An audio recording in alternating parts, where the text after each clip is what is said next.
சிஷ்யம் வந்து மூலாதாரம் என்பது மலத்வாரம் அப்படின்னு சொல்லியிருக்காரு. அதிலிருந்து இப்போ கன்னி பண்ணுறோம். அதுக்கு சாமி என்ன சொல்கிறாரு? இது மிகவும் தப்பிதமாகும். மூலம் என்பது தூர் ஆகின்றது. அது முதலில் உண்டாகின்ற இடமாகும். அதை மலத்வாரம் என்று சொல்லுவதற்கு ஒருபோதும் முடியாது. மலத்வாரம் தொடங்கி ஒரு சிருஷ்டி உண்டாவதில்லை. அதற்கு உதாரணம் என்னவென்றால், ஸ்திரீகள் பிரசவிக்கின்றதனால் குழந்தையினுடைய மலத்வாரம் முதலில் வெளியே வருவதுண்டோ? இல்லை. பின் எந்த பாகமாகும் முதலில் வெளியே வருவது? சிஷ்யன். சிரசு, அதாவது தலை. எனில் மலத்வாரத்தில் இருந்து தொடங்கி சிருஷ்டி வெளிவர வேண்டியது எனில் அது அன்று. மூலம் என்பது தூர். அது நம்முடைய சிரசாகின்றது. நம்முடைய சிருஷ்டி சிரசில் இருந்து ஆரம்பிக்கின்றதாகும். சிரசு இல்லாமல் இருந்தால் யாதொன்றும் இல்லை. அதுவும் அல்லாமல் நாம் ஒரு ஜீவனுடைய உருவம் எழுதுவதனால் அதனுடைய எந்த பாகமாகும் முதலில் எழுதுகிறோம்? முகம். அப்பொழுது மூலம் ஏதாகும்? சிரசு.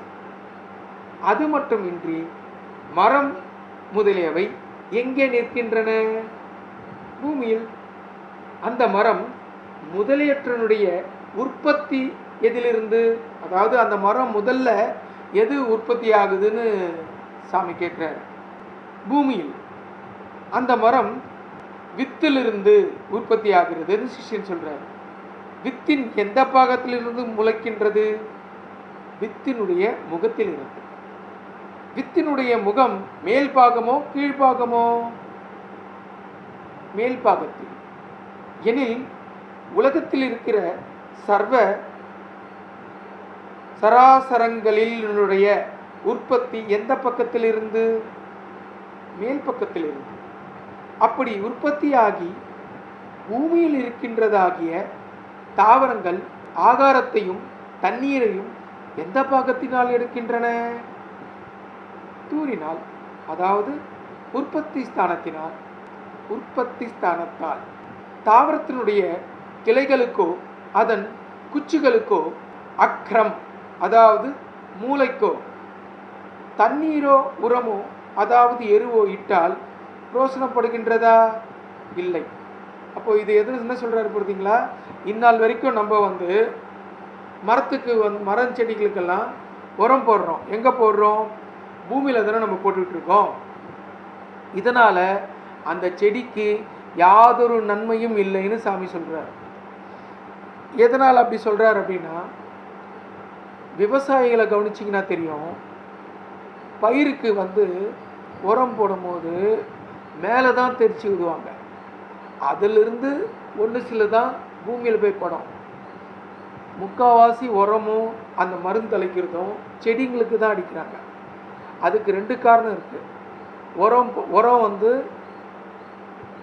நுனியில் படுறது. இது விவசாயிங்க எந்த அளவுக்கு புரிஞ்சுக்கிறாங்கன்னு தெரியல. அது மேலே படுறத அப்சர்வ் பண்ணிவிட்டு அது தன்னோட ஆகாரத்தை எடுக்குது. ஆனால் நிறைய பேர் நம்ம பூமியில் போகிறதுனால தான் ஆகாரத்தை எடுத்துக்குதுன்னு நினைக்கிறோம். இது இல்லை. இது சித்த வேதத்தில் சாமி ஏற்கனவே ஒரு இடத்துல இதை அருமையாக சொல்லியிருக்காரு. அந்த பதிப்பு படிக்கும்போது அதை பற்றி விளக்கமாக சொல்கிறேன். இப்போது நல்லா கவனிச்சிங்கன்னா தெரியும். தென்னை மரத்துக்கு எப்படி பயிரிடுவாங்க, மருந்துடுவாங்க அப்படின்னா, தென்னை மரத்துக்கு கீழேயும் தென்னை மரத்தோட உச்சியிலையும் போய் மருந்து வைப்பாங்க. தென்னை மரத்துக்கு கீழே மருந்து வைக்கிறதுக்கு காரணம், இந்த தேரை, தவக்கலை, பல்லி எல்லாம், தேயில் எல்லாம் மரத்து மேலே ஏறிடக்கூடாதுன்ற காரணம்.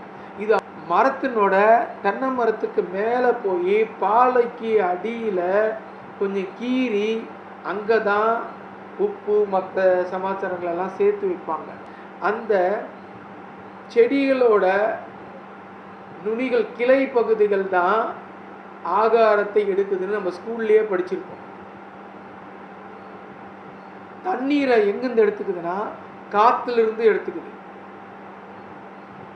அப்போ காற்றிலிருந்து எடுக்கப்பட்டதை சூரிய ஒளி மூலமா அதை தனக்கு தேவையான அளவுக்கு பக்குவப்படுத்தி அதெல்லாம் எடுத்துக்குது.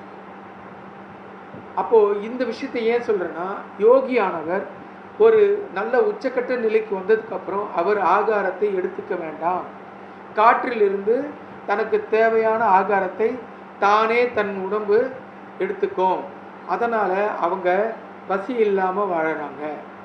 இதெல்லாம் ஹையர் ஸ்டேஜ். சாமி நல்லா கவனமாக இந்த பதிப்பு கேட்டிங்கன்னா, பதஞ்சலி யோக சூத்திரத்தில் சொல்லப்படுகின்ற பிரத்யாகாரம் என்ற ஒரு அங்கத்தில் 6 நிலைமைகள் உண்டு. அந்த 6 நிலைமைகளை எப்படி பயிற்சி பண்ணணுன்றத இப்போ இந்த படிக்கிற இந்த 22வது அத்தியாயம் புரிஞ்சிச்சு அப்படின்னா, அந்த பயிற்சியாளர் ஒரு சாதகராகிறார். அவர் சித்து கிடைக்கிறதுக்கான வாய்ப்பு இருக்குது.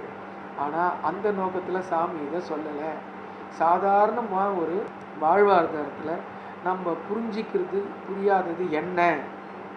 நீங்கள் சாதாரண ஒரு ஜீவியாக இருந்தால் உங்களுக்கு யாதொரு நிலைமையும் தேவையில்லை. சாப்பிட்றீங்க, ஆங்கிலத்தில் சொல்லுவாங்க ஈட் ட்ரிங்க் ஃபக் டை. அந்த ஒரு ஆளாக இருந்தீங்க அப்படின்னா உங்களுக்கு இதெல்லாம் தேவையில்லை. நீங்கள் தேடுதலில் இருக்கிறீங்க, ஆராய்ச்சியில் இருக்கீங்க, மரணமில்லா பெருவாழ்வு வாழணுன்ற எண்ணத்தில் இருந்தனால தான் இன்றைக்கி இந்த பதிப்பை கேட்டுக்கிட்டு இருக்கீங்க, இந்த வித்தையை வாங்கிட்டு இருக்கீங்க. சொல்லித்தர வாத்தியார் நம்ம சித்த வித்தை அபியாச நிலையம் என்று சொல்லக்கூடிய ஸ்கூல் ஒன்று தான். அங்கே உங்களுக்கு சொல்லி கொடுக்குற வாத்தியார் வேற ஆகிறாரு. ஸ்கூலு ஒன்று தான், சொல்லி கொடுக்குற வாத்தியார் நம்முள்ள இருக்கிறாருன்ற உணர்வு வந்துருச்சு அப்படின்னா இந்த மாதிரியான இடத்துல நம்ம சேர வேண்டிய அவசியமே இல்லை. ஆனால் நமக்கு சித்த வேதம் புரியறதில்லை. தேடுதலில் ஆரம்பத்திலே நம்ம தேடுதலில் இருக்கிறோம். இன்றைக்கி யூடியூப்பும் நிறைய ராகத்வேஷதைகளும் உண்டாகி பல ஆடியோ போடுறதுனால குழப்ப நிலை ஏற்பட்டு சரி புரிதல் இருக்குன்னு நம்பி தேடுதலில் இருக்கிறவங்களும் ஆராய்ச்சியில் இருக்கிறவங்களும் இன்றைக்கி என்ன பண்ணியிருக்கோங்க, இங்கே நாம் ஒன்று சேர்ந்துருக்கிறோம். இதுதான் சத்தியம்.